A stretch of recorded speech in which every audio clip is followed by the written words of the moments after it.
नमस्कार, आप देख रहे हैं भारत की बात। मैं आपके साथ शोभना यादव।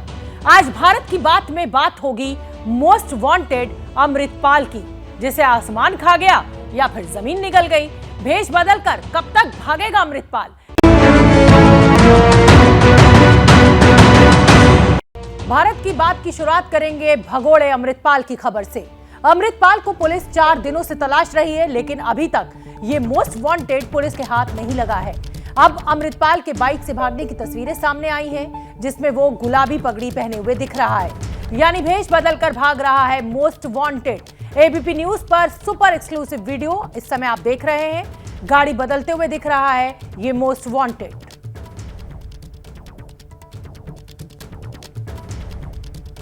ये तस्वीरें आप देखिए, अमृतपाल भागता हुआ नजर आ रहा है। पगड़ी भी बदली हुई है, गुलाबी रंग की पगड़ी पहना हुआ है। मोटरसाइकिल पर भागा है। वो ब्रेजा गाड़ी भी बरामद कर ली गई है पुलिस के द्वारा।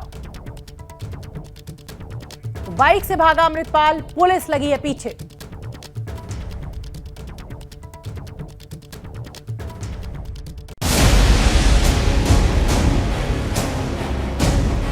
कहां गायब हो गया है मोस्ट वांटेड अमृतपाल?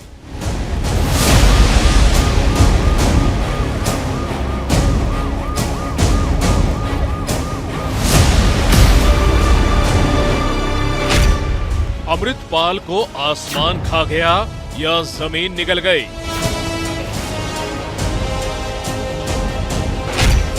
पिछले 4 दिनों से पंजाब की पुलिस इसकी तलाश में दिन रात एक किए हुए है।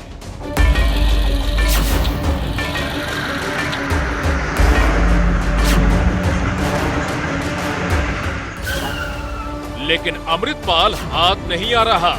आ रही है तो रुक रुक कर उसकी गिरफ्तारी की अफवाहें।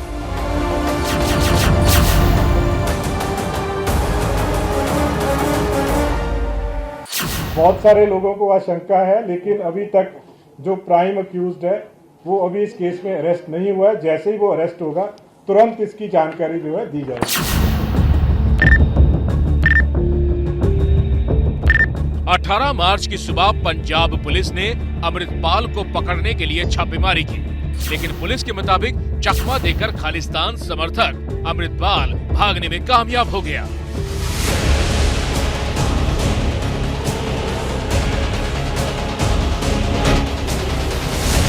उन्नीस मार्च, फिर 20 मार्च और अब 21 मार्च। पंजाब पुलिस गांव-गांव और गली-गली जाकर तलाश रही है, लेकिन अमृतपाल का सुराग नहीं मिल रहा।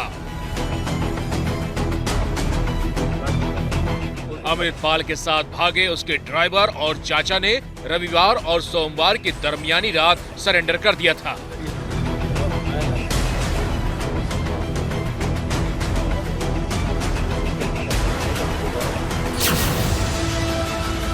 आप अपने टीवी स्क्रीन पर इस वक्त जिस आलीशान घर को देख रहे हैं, इसी घर में छिपा था अमृतपाल का चाचा हरजीत सिंह।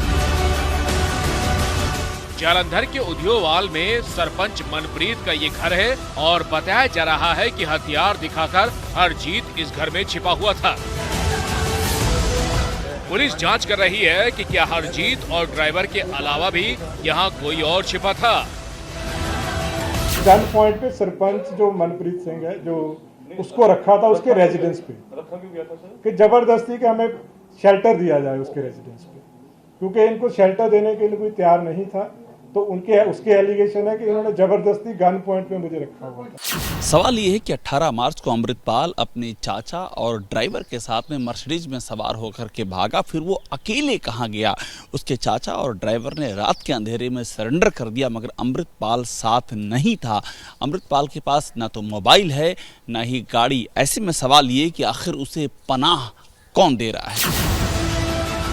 अब ये एक नया वीडियो सामने आया है। शक है कि अमृतपाल इस ब्रीजा कार से कहीं भागा है।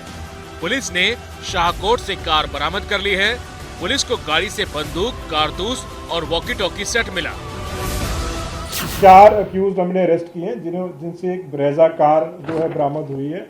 ये Manpreet Singh alias Manna, Gurdeep Singh alias Deepa, Harpreet Singh alias Happy और गुरपेज सिंह एलियस पेजा, ये 4 वो अक्यूज्ड हैं जिन्होंने उसको एस्केप करने में मदद की। अब एक तस्वीर सामने आई है जिसमें अमृतपाल समर्थकों के साथ बाइक पर भागता दिख रहा है। आशंका जताई जा रही है कि अमृतपाल कहीं नेपाल तो नहीं भाग गया। नेपाल से सटे उत्तराखंड के इलाकों में पुलिस को अलर्ट किया गया है। सुरक्षा एजेंसियों के लिए अमृतपाल को पकड़ना इसलिए भी जरूरी हो गया है क्योंकि वो देश विरोधी गतिविधियों में शामिल है। अमृतपाल के आईएसआई से रिश्ते हैं। AKF नाम से अपनी आर्मी बना रखी थी। मानव बम की ट्रेनिंग दे रहा था। देश के खिलाफ इंटरनेशनल फंडिंग हो रही थी। पंजाब हरियाणा हाईकोर्ट में ऑपरेशन अमृतपाल को लेकर सुनवाई हुई है। कोर्ट ने ऑपरेशन सफल नहीं होने पर नाराजगी जताई और पुलिस प्रशासन को फटकार लगाई। कोर्ट ने पूछा कि इतनी व्यवस्था होने के बावजूद अमृतपाल कैसे भाग गया। 4 दिन बाद फिर से सुनवाई होगी। पंजाब पुलिस अमृतपाल को ट्रेस करने में जुटी है। इस बीच जम्मू कश्मीर के डीजीपी दिलबाग सिंह ने पंजाब पुलिस को जांच में मदद का भरोसा दिया है। जहां जरूरत होगी पंजाब पुलिस को हमारी, और हम लोग जम्मू कश्मीर पुलिस की तरफ से मदद करेंगे। और पंजाब के अमन के लिए आज सीएम भगवंत मान भी इस पूरे ऑपरेशन को लेकर मीडिया के सामने आए और कहा कि देश विरोधी गतिविधियों में शामिल दोषियों को बख्शा नहीं जाएगा। भी ले रहे होंगे। पिछले दिनों कुछ तत्व ऐसे थे जो विदेशी ताकतों के हाथ चढ़कर पंजाब में माहौल खराब करने की बातें कर रहे थे, नफरत भरी स्पीच दे रहे थे। तो उन पर कार्रवाई की गई है और उस कार्रवाई के दौरान वो सब लोग पकड़े गए हैं और उनको सख्त से सख्त सजा दी जाएगी। कोई भी ऐसी ताकत जो देश के खिलाफ पंजाब में पनप रही हो उसको हम बख्शेंगे नहीं।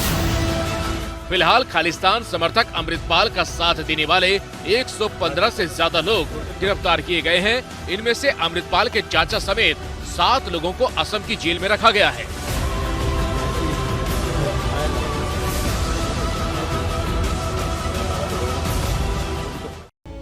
हमने आपको अमृतपाल की वीडियो दिखाया, फोटो दिखाया कि कैसे वो गाड़ी से निकलकर मोटरसाइकिल पर फरार हुआ। अब ये तस्वीर हमें सामने से मिलने लगी है।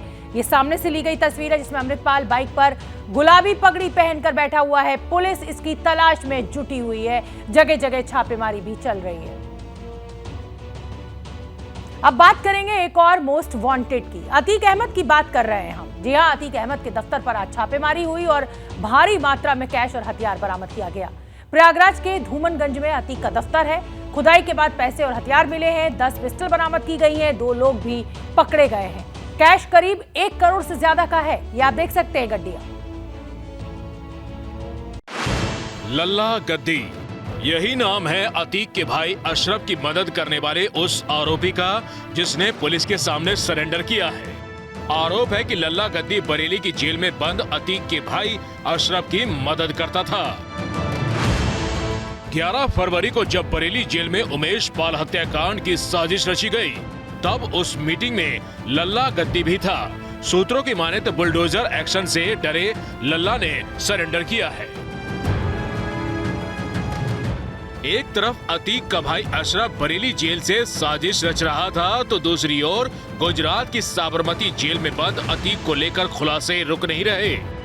अब एक नया ऑडियो टेप सामने आया है जिसमें अतीक जेल से ही प्रॉपर्टी डीलर जैद को धमका रहा है। हेलो। हाँ जैद। हाँ भाई। तुमको याद है कि तुम देवरिया हमसे मिलने आए थे? हाँ। तो हमको मालूम था कि तुम आ रहे हो जी। और तुमसे हम बैठ के वहाँ बरामदे में मिले रहे ना जहाँ जेलर से लोग बैठे थे। हाँ हाँ हाँ हाँ। तब तक हमारी कोई नियत नहीं थी तुमको पीटने की। हम खुद समझ रहे थे। जब तुम्हारा हमने हाव भाव देखा, तुम्हारा रवैया देखा, समझे जी, तो क्या मतलब सिर्फ तुम्हारे रवैया पे खिसियाएंगे हम। ये ऑडियो 2.5 साल पुराना है। इससे पहले 2018 में जैद को अतीक ने अगवा कराने के बाद देवरिया जेल में पीटा था। 6 मिनट की बातचीत में इसका जिक्र भी है क्योंकि इसी पिटाई का केस वापस लेने के लिए अतीक फोन पर जैद को धमका रहा है। तुम नहीं सुन लो। हाँ हाँ। हम फिर कह रहे हैं। हाँ हाँ कि तुम वही जैद हो जो हमसे पास आया और हाँ तुमको हम जमीन दे दिया रहा लाल बंगले के बिना पैसे के। हाँ हाँ हाँ हाँ हाँ हाँ लेकिन तुम आबिद किया शादी करने के बाद तुम्हारा दिमाग इतना खराब हो गया था, हाँ हाँ हाँ समझे कि नहीं? न तुम फोन उठा रहे हो, न तुम कायदे की बात कर रहे हो। अब 200 नंबर हमने मना करवाया कि तुम मत लिखवाना, लेकिन तुमने लिखवा लिया। देवरिया जेल में जिस दिन जैद को अतीक ने पीटा था, उस दिन उसने उमेश पाल की हत्या की बात भी कही थी। तब अतीक ने कहा था कि 15 दिन तक नेशनल मीडिया में खबर चलेगी। वैसे उमेश पाल की हत्या को महीना भर होने को है, लेकिन यूपी की पुलिस खाली हाथ है। अब तक इस हत्याकांड के मोस्ट वांटेड शूटर पकड़े नहीं गए हैं। क्या मजबूरी है मेरी, बताइए। मैं अभी आपको बताती हूँ कि मैंने ओए होए होए होए नमकीन के चटकारे लेते हुए टकटकी मार के डिबेट शो को पॉज रिपीट कर कर के देख रहे हैं जोगिंदर जी। इनकी तरह आप भी देखें अपने फेवरेट डिबेट्स को रिपीट कर और डाउनलोड कीजिए एबीपी लाइव ऐप अपने स्मार्ट टीवी पर।